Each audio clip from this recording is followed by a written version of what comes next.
Et ton explication? Alors, bonjour, je m'appelle Peter Pascal, je suis donc garde barrière au PN29, enfin je fais ça uniquement pendant mes vacances pour m'occuper. Je regarde passer les trains de 5h15 à 21h12 le soir, ça dépend des jours. Le dimanche c'est 21h12 et du lundi au vendredi c'est 20h45.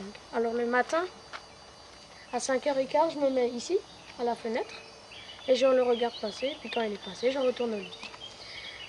Nous nous situons sur la commune de Waldenbach, au PK 46 175 de la ligne.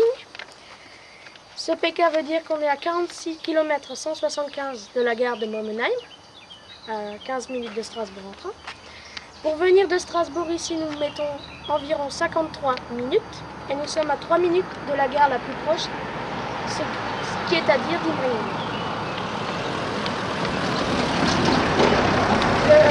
Lors du passage du train, que nous allons voir, quand il aura atteint le PK 45 340, les barrières se fermeront.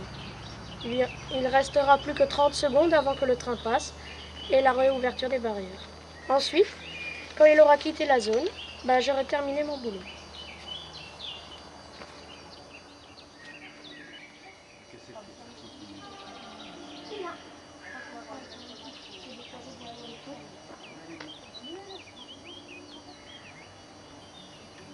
C'est parti.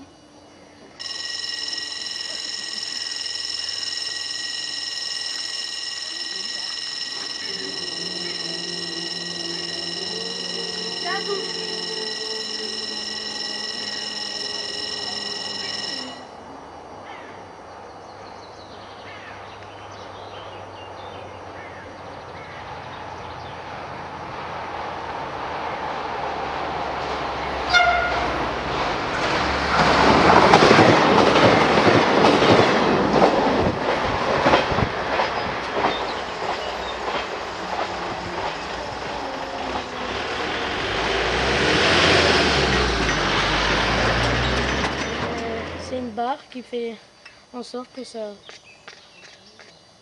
donne du courant et ça les coupe.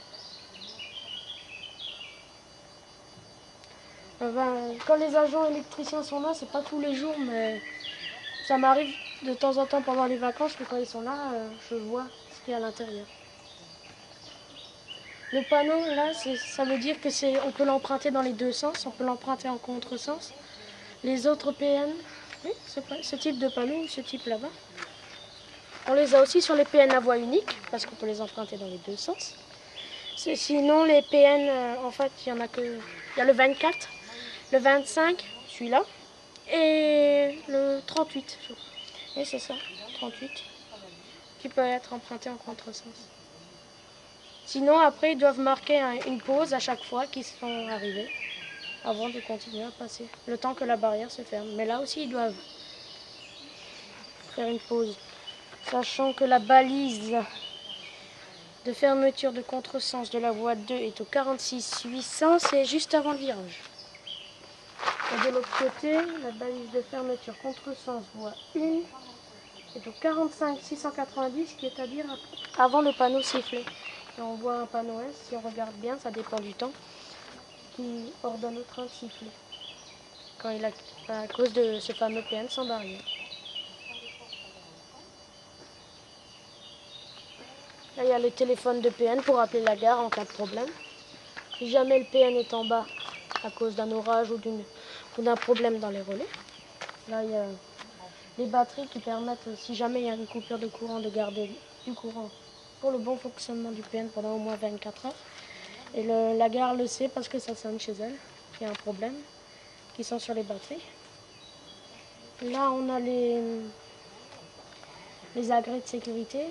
Si jamais la barrière est cassée, ils mettent une barrière accordéon. Ils ont des drapeaux rouges, des lampes de rechange pour les signaux automatiques lumineux. Là, on a les voyants qui nous permettent... Là, on a les voyants qui nous permettent de savoir sur quelle voie est le train. On a les voyants bleus qui nous situent là-bas.